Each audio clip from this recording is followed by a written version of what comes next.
All right, so I'm David Campbell from 89.3 The Current, and welcome to another edition of the Soundbite Concert Series. And with me here on the stage is Ryan Olcott and James Buckley and Joey Van Phillips of the band Mystery Palace. How about a little round of applause for these guys?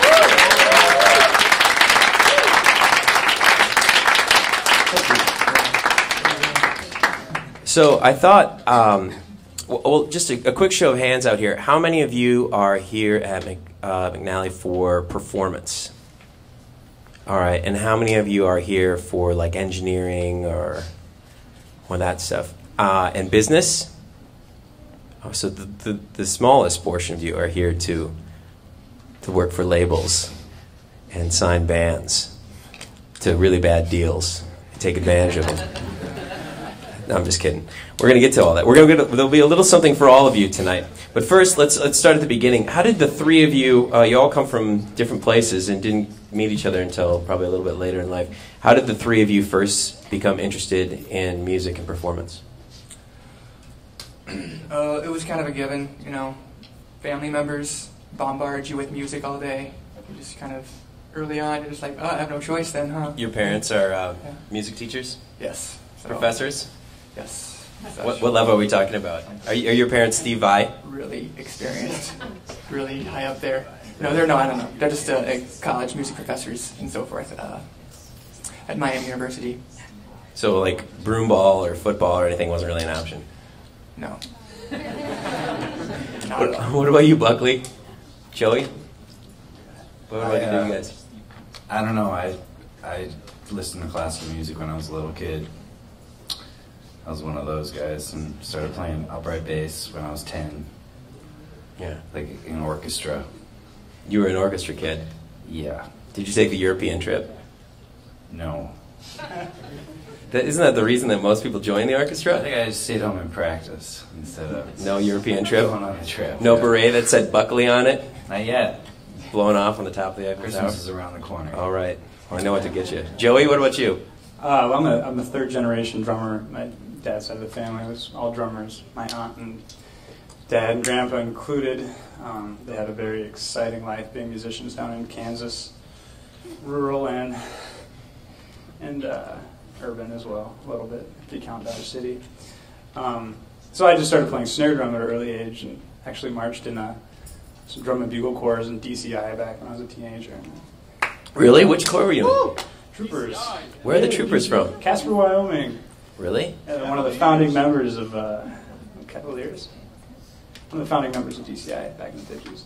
So did you compete against the Madison Scouts? Well, Phantom Regiment? Yeah, I mean, we were, a good 10 spots behind them. Yeah. 15 spots behind them, but we competed with them, yeah. How many people in the room right now know what I'm talking about? Know what we're talking about? Really? You guys, that many people know about drum corps?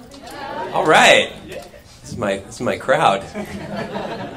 Mostly I bring that up at a party and people are just like it's the Super Bowl, but for drumming. Yeah. They lose interest quick. So how did Mystery Palace come to be? How did the three of you guys find each other? James' thing, really. He saw, I guess, coincidentally, the song he played, some random thing, and then he called me for a gig, and I didn't call him back. And typical frontman move. Yeah. Then we met at a party. He totally days got in later. my face. And I was like, what's the deal, dude? Awesome. I want to play a gig. What's your problem? But it was a little more belligerent than that, and it was pretty awesome. Well, it must have been late in the party. Early 20s, yeah. Things like that. It was late night. 8 years, 10 years ago. It was rather intimidating, but I was kind of intrigued by that, and I was like, okay, I can hang. Is intensity registered on a certain level? Ryan was subbing for two friends, Joey and I's, Mike Lewis and Ben Berg, at the house gig we had at this speakeasy, Three Muses on Lindale. And they couldn't make a gig, and Alcott subbed in, and it sounded really good, so we started jamming. So when you guys started, it was more like improvisational, kind of soundscapey stuff, Strictly, and not concrete song structure. Right. At what point did you make the jump from, doing what you had first done together to like writing songs and putting them in do it like a set, and you singing, and then also too, I was curious which of those two varieties of the band you prefer for what reason? A year. It took about a year until we decided that, okay, we kind of niched out a sound here that's interesting enough to try and take it to the next level, another level that required a lot of studio time, just kind of chopping and pasting and cutting. And actually, our first record was recorded in City Sound practice space. True. Really? Yes. It can be done. It can be done. Okay, I had a question about that. But luckily, I'm the one asking the questions. I just had like a realization, like I was sitting on the crowd with you. Oh, I got one.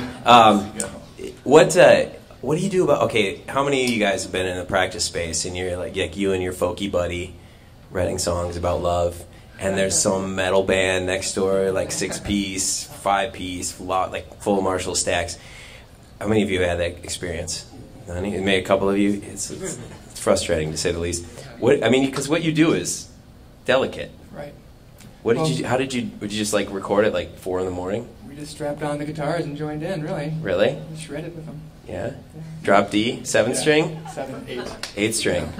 No, it was no. We just had to block it out. Actually, it was. It's true. It happened. It was all sides of us as well. They would have metal bands, city sounds, and metal bands. Sometimes you just got to take a break from metal. Be like, all right, let's go get some lunch. Apparently this is happening right now. And we're not going to record today, or maybe we will in a little while when we get back. Or Maybe I'll paint it upside down. Maybe I'll paint a pentagram on the wall with them. Totally. I'm no joke. I was in this band called the Winter Blanket. That was like kind of a low sort of thing, and we were next to this group. We'd walk by their practice space, and there was pentagrams, and everyone wore all black, and it was just like no matter what time of the day we showed up, we thought we had them beat. They were always there, killing it, so loud, just killing it. Joey and James, you guys come from a jazz and drum corps background. How does that shape the musical decisions that you make in this band? Well, I think a good thing about studying jazz is you really get to know your instrument, and so you can apply that to any other style of music, both theoretically and facility-wise. You can just do more. You're used to working under certain guidelines, essentially, like understanding a language in terms. And now that you've learned how to put certain characteristics of a language into terms, then you can kind of use that same idea in understanding other styles of music, like improvising with a glitchy keyboard, or Mm-hmm. That's a good answer. Thank you. Good answer. Next question. I got this one. You're gonna love this one. This is one I talked to you about backstage. How many of you are familiar with the band 12 Rods? 3. There's 3. All right. This is the band that Ryan was in prior to this band. When did you guys start?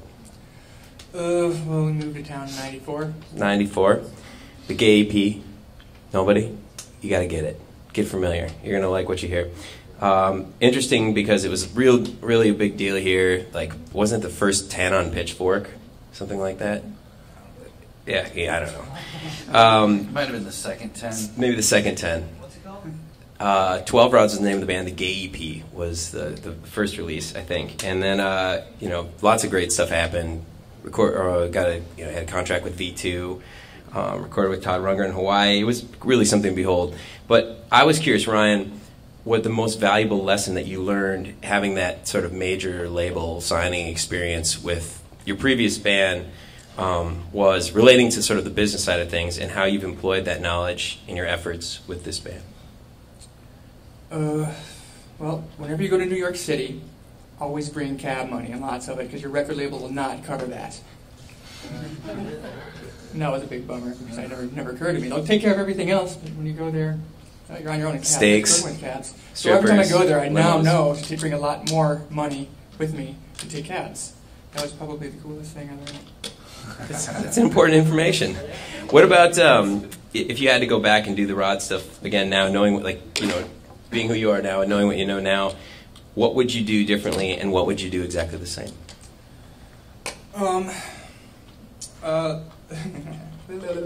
I would have not gotten signed to a major label.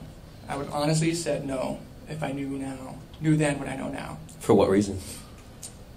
There's multiple reasons. Integrity, finances, just the sheer humility of the whole thing. It's pretty bad out there, folks. So, yeah, it was a pretty dire situation at the end there, and we ended up breaking up, and it was not a good time. You know, a lot of arguments and a lot of fighting and a lot of miscommunications with a lot of managers and this and that, and never seeing eye to eye with anyone, and it's, you know, a lot of empty promises and. But it was really fun, right? Yeah. A lot of what would you do the same? Anything? Bring cab fare to New York. Yeah, bring cab fare to New York and milk the freebies at the bars when they're there buying you drinks. But don't sign anything. No. Yeah, you guys get that? Did you write that down? Can't even sign a napkin. Not even a napkin. Let's talk a little bit about circuit bending, which, first of all, a simple explanation for the uninitiated of what that is, like really basic terms. Circuit bending, I guess, would be the art of the kind of creative malfunction, I guess. It's a way to freak out any sort of circuit board in like musically pleasing ways. It's breaking free the circuit board's intentions to like create things that, based off hardware and voltage changes and cross data streams, to do kind of interesting things, you know, kind of postmodern sounding Max MSP sort of, you know, sounding glitchy things or this and that. And it's a great textural tool, and that's kind of what it is. What's the appeal for you in that?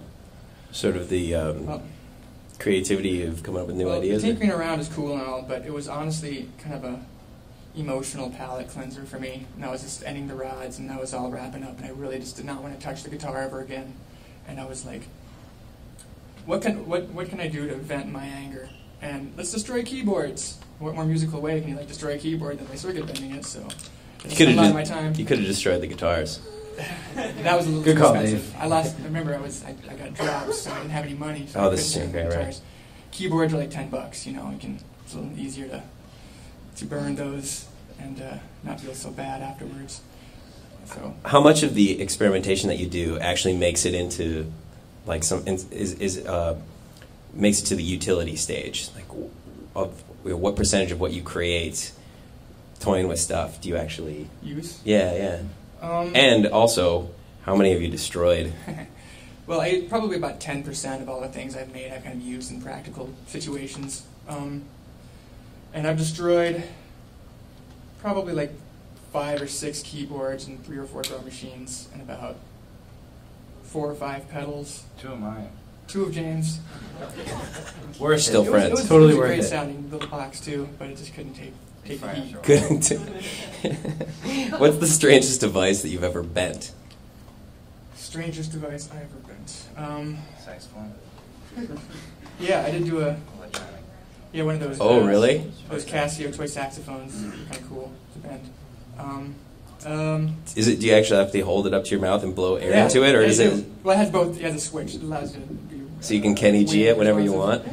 Absolutely. Kenny G function? Yeah. Atonal Kenny G's.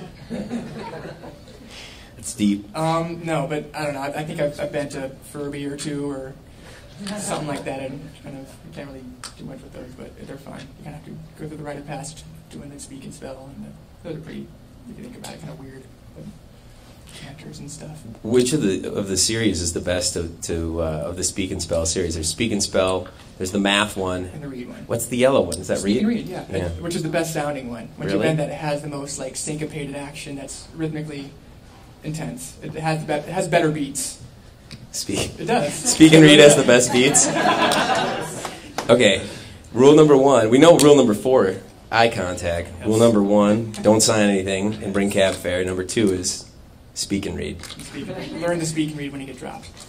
I got a couple questions from you guys out there, and I'm going to sort of work those in here. One of the students out here asked, what do you look for in circuit bending equipment? inside or when I first want to like buy one? I don't know. Who wrote that one? What do you want? What did you mean? Both of those, what he said. So yes. I go for keyboards because they usually have a rhythmic section and can do chordal like auto accompaniment stuff. That's always fun to offset and do cool things with. So mainly keyboards that have drum machine patterns in them and stuff. And when I dig around on the inside, just the ones that won't crash, the ones that I can push the hardest and they won't just blow up on me or stop working. And the ones I use, they're PSS 470s. They're just incredibly resilient. You can torture them and they will not die, and they sound interesting. So those are the ones that just lasted the longest. So I'll just keep working on those until they die. So You really got some sort of like abusive behavior towards inanimate objects. it feels really good. Yeah. I'm just glad that you're taking it out on, what are those things called? Keyboard? Oh, Yeah. Yeah, that rather than like, No, right. It's like great a way to- dog or something. People. People. Buckley. All the time? Sometimes. Yeah. Sometimes. Sometimes. What other pieces of equipment other gear that is sort of key to the Mystery Palace sound, what other types of gear do you employ? Well, there's an octave pedal that James uses. That's a heavy part of the sound. That's how you get that fat low end? Yeah. That was my next question, is James, Well, how is your low end so fat? This is going to be on the radio, right? Yeah. None of your beeswax. Top secret? It's an octave pedal running through some other like pedals that add and take away EQ like things out of it. That's the technical explanation. Which piece of the Mystery Palace gear would you most like to throw in the river on a regular basis? Why? Because it goes wrong? Yeah. Well, we already did. Well, he sold it, I think. This Yeah. Oh, yeah. Vocal Yeah, vocal processor. processor I threw out. I also almost threw. You had that like a month ago. Yeah, no, I got rid of it shortly. Just got rid thereafter. of it. Yeah. Just Didn't work. done. Feedback and Yeah. There was a couple snare drums I wanted to throw out of Joey's collection. I'm sorry, Joey. Joey goes, oh. well, he gave him. So I gave him one. Yeah. It's a new one. I use it now. Yeah, it's, All right. So That's suggesting a solution is always a more diplomatic way to go about change. I've been doing this as long as I have. I know. We talked a bit about the Mystery Palace songwriting recording process on the local show, so forgive me for asking you similar things again. But I was hoping you could share the evolution of a Mystery Palace song with the folks here today, because it's kind of a different approach than, say, somebody who Joey? singing and songwriting. Would you like to? Sure, I'll give it a try here. Well, basically we start kind of from scratch as a free-form improvisational trio. We go by the moniker Food Team Trio when we perform it. And that's what we started doing the first year when we all got together. Basically, we go into the studio, we track hours upon hours of us improvising, mainly around Ryan's keyboards. Me and James do different sounds to kind of match, play with that, play off of it. I think this last batch we had about 8 hours of raw material that we then go through and sift out the interesting parts. Sometimes they're whole sections, sometimes they're just a couple beats. So the next step is then kind of cutting out anything that could lead somewhere. And I think after the first session, Ryan had chopped up 140-something tracks. So then we got together, sifted through all those, refined them down to another 30, 40, kind of kept whittling them down. Then we picked the ones we like. Ryan spends months in the studio coming up with melodies, chord structures, lyrics, basically creating pop songs out of these templates that we've already created. And then from there we kind of, go back and re-listen, kind of make, group decisions all along the way. Then we end up with songs, we relearn them, and we re-record them. So. And which of those gets released? All? Some? The last one. The last one. For sure. All of them? The last step. The last step? That's a new thing too, just to get a little bit of more of like an ensemble feel and less choppy, like doing like live takes. Yeah. Because it's ultimately going to be edited still, but not as severely. So there's more our individual feels that way. Okay. What are your favorite themes in songwriting, and do you guys contribute to the lyrical elements? I'll let them name songs. That's the worst part for me. I'll write. You struggle with that? Yeah. That's tough. Band names and titles. That's all we get, though. I mean, I named the band. Yes, And then- That's pretty big. Joey's named a lot of the songs, like the cooler names. I think Joey's kind of been behind. Yeah, luck. You got lucky? It's basically we hear it and then we come up with like some sort of metaphor for it or like picture in our minds of just like an instrumental jam, and then we name it and like well before any song's written at all. Really? Yeah. Sometimes they change, but yeah, for the most part, I kind of put the ball in their court. It kind of helps me to write lyrics around it. You know, if they bring up a title and I'm just like, oh, that helps me, put my first foot forward in the process of writing a lyric or whatever. Yeah, I was curious if the choice to somewhat bury the vocals in the, with the rest of the stuff was like solely an aesthetic one, or is it something that you're just like self-conscious about the lyrical content a little bit? Well, or? no, I'm kind of happy with the stuff I write. Yeah, you're a ultimately. fine songwriter. What are you saying? I like it. I'm with you, Dave. No, anyway, yeah, so no, it's just more of an aesthetic choice. We're going to do a group hug at the end of this, by the way. I need one. We're going to come out bigger and stronger from this right here than we were We're going to before. get it all out, Dave. Mm-hmm. Work it out. Let's cry it out. Can we do that? Sure. Cry a little? Sure, man. These guys love to see that. That's some Jerry Springer stuff right there. Seriously. You want to hit me over the head with that chair? For the sake of this event, I'll say do it. Thanks, Dave. All right. Sorry, we interrupted you. What were you saying? I don't know. Where were we? Oh, we're talking about songwriting stuff, like that you kind of, everything sort of has more equal volume. The lyrics are a little bit hidden. I was curious if that was an Right. No, aesthetic it's choice. just it's something. It's a style I go for. I like that sort of tone. I don't really.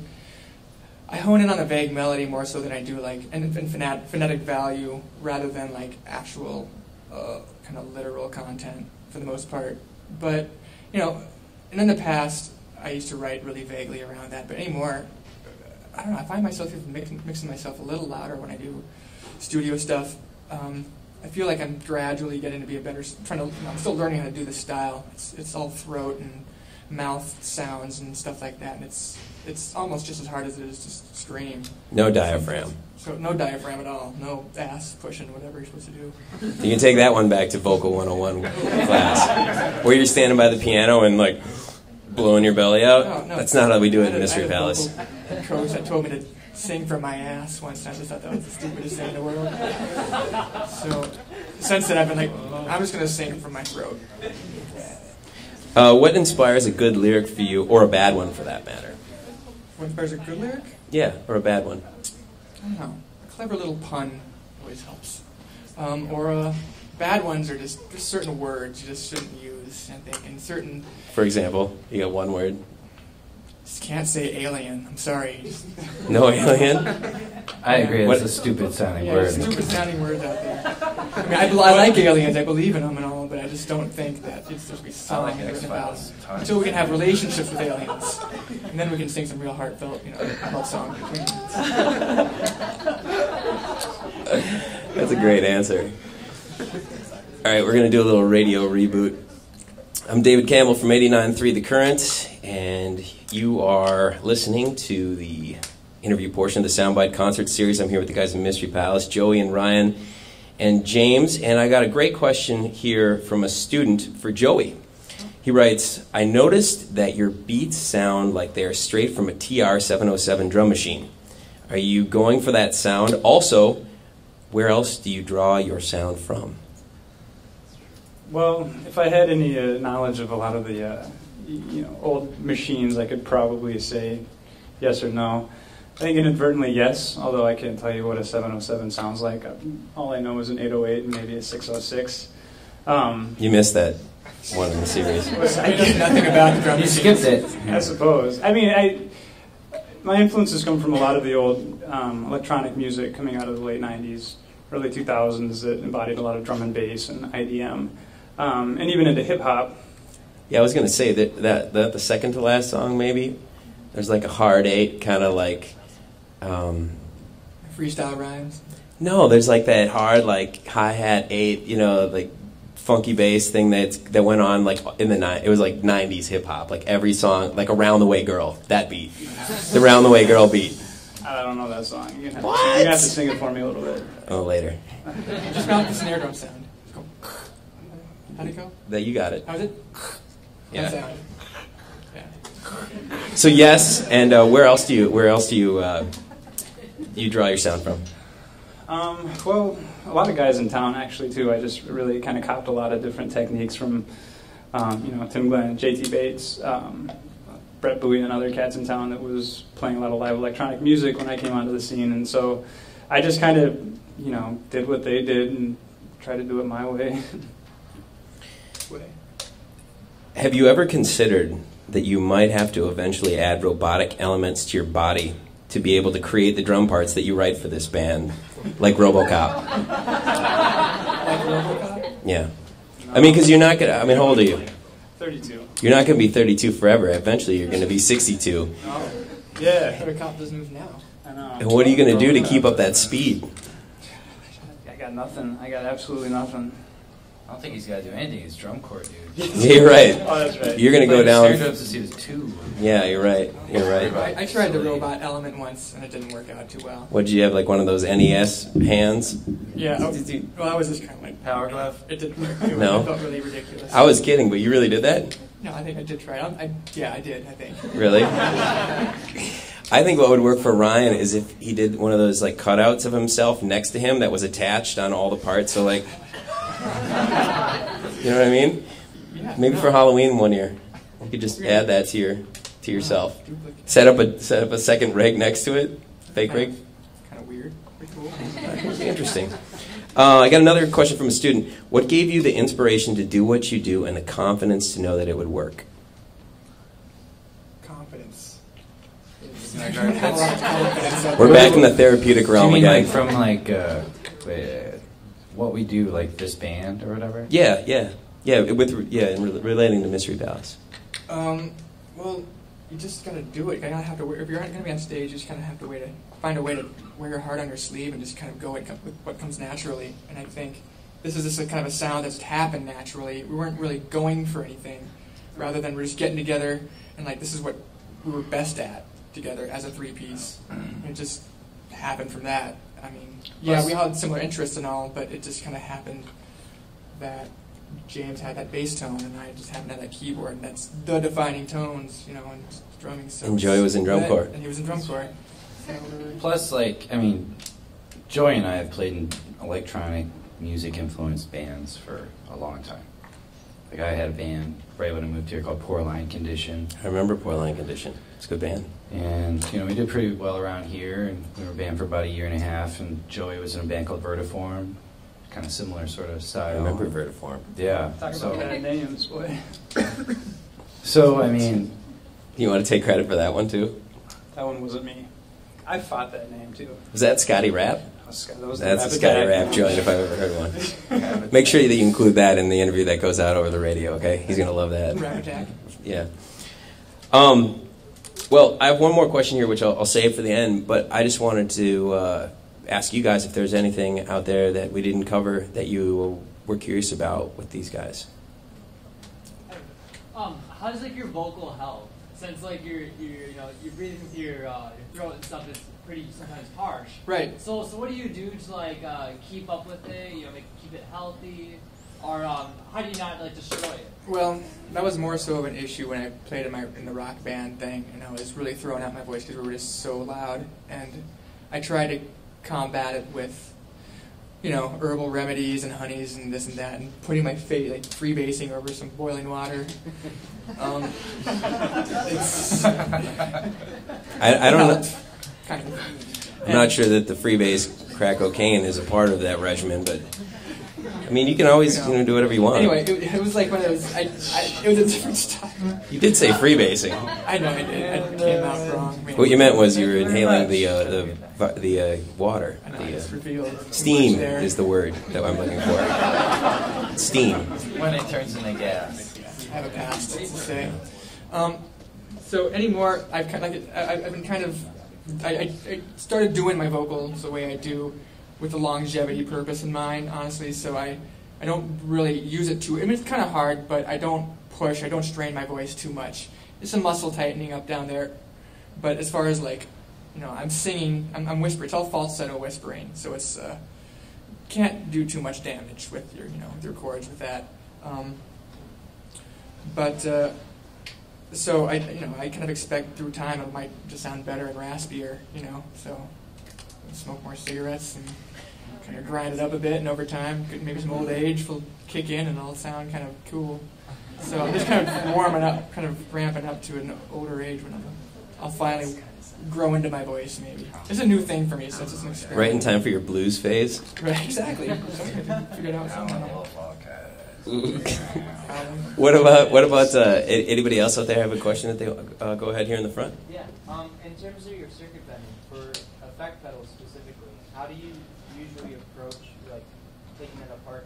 Do you usually have an idea, like if it's a delay pedal, what kind of bend you want to do to it, or? Yeah. Well, there are a couple of ways I approach it. Say for a delay pedal, for example, if I'm doing it for like keyboard stuff, or I want that glitchy sound, there are certain pedals I know at this point that will make that sound better than others. Like the DD6 and DD5 have more of a glitchier tone. The DD7 is much better for like guitar tones. You can find better clock mods on that.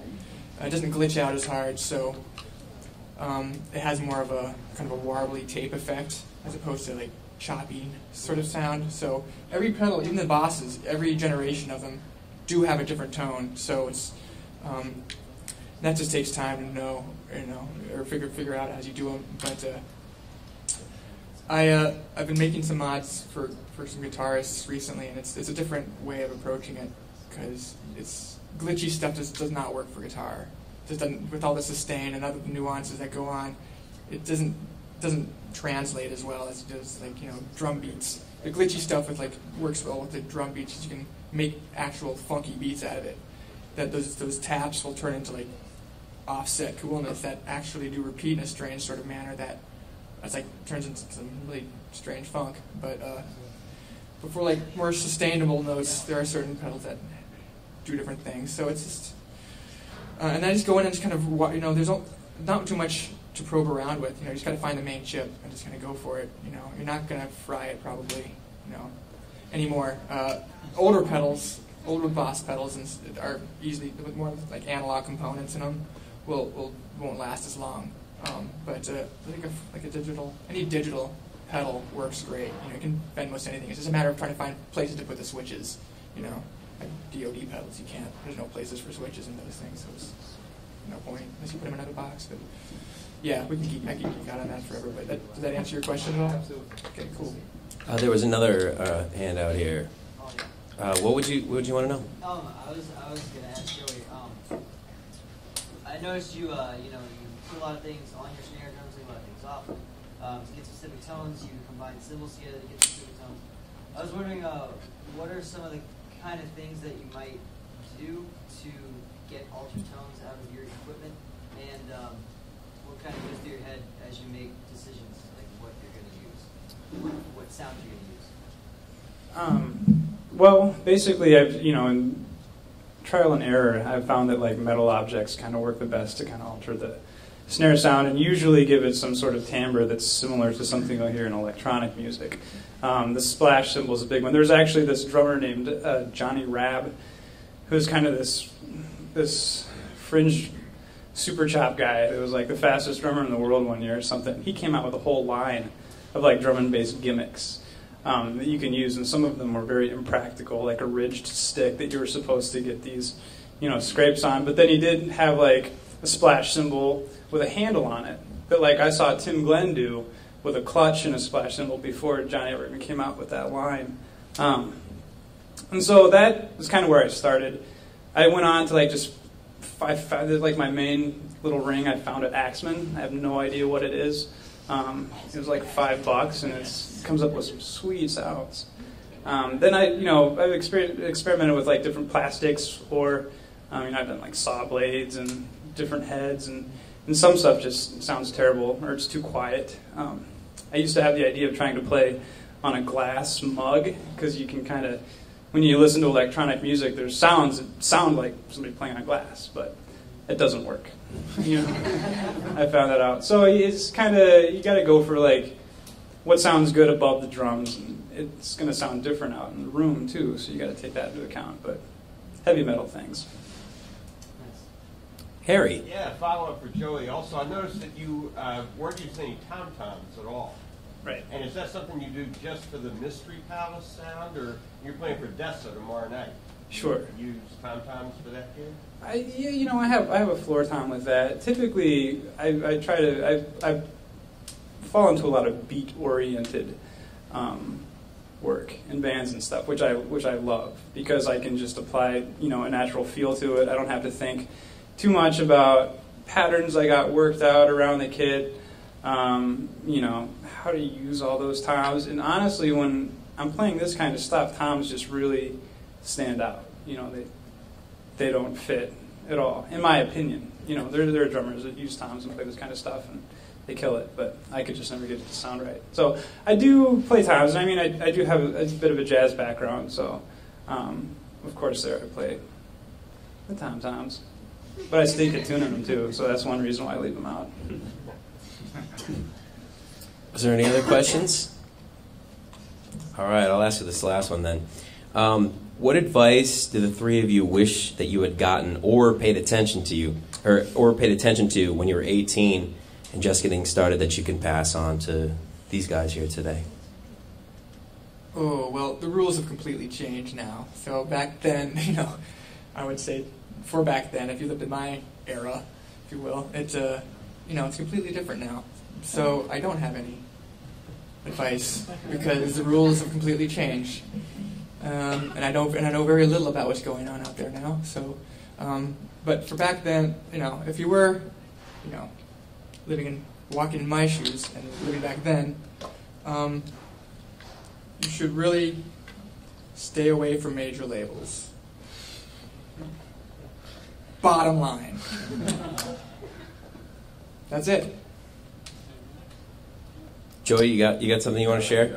Well, I'm just going to get a little cliche for a moment here, because growing up being a musician, I always had people come up to me and tell me not to give up, and I'm like, well, that had never been an option because that was just what I did, and then I tried to do it for a living, and I really wanted to give up so many different times. It's like, you know, if you ever have the idea of being self-disciplined, if you ever have the idea of practicing when you don't want to, arguing against, you know, bettering yourself as a musician versus, you know, wanting to watch TV, what pays off in the long run is how you make use of your time.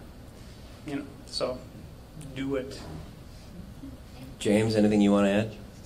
Yeah, move to the city you want to work in when you're in your 30s as soon as possible. Because the longer you live somewhere, the more people you meet and the more involved in a network you get, and it's easier just to like exist and be choosy about your career and be able to shape it the way you want to. So yeah, be where you're gonna be, and don't think about, you know, pick a good place where you don't want to move because you're discouraged. Like, work on your place that you're going to, you know, that you live, and stay there. Good advice. Yeah. Seriously, all three of you. So that's going to do it for tonight's edition. Thank you guys so much for being such a wonderful audience. The portion of tonight's the performance and interview will air on the local show on November 13th. You should tune in if there's something you want to hear again. Otherwise, I think you guys post the video up real quick, right? And I just want to say thanks for having me. I had a ton of fun. Thanks to you guys for performing. And seriously, again, thanks for being such a great audience. I had a great time.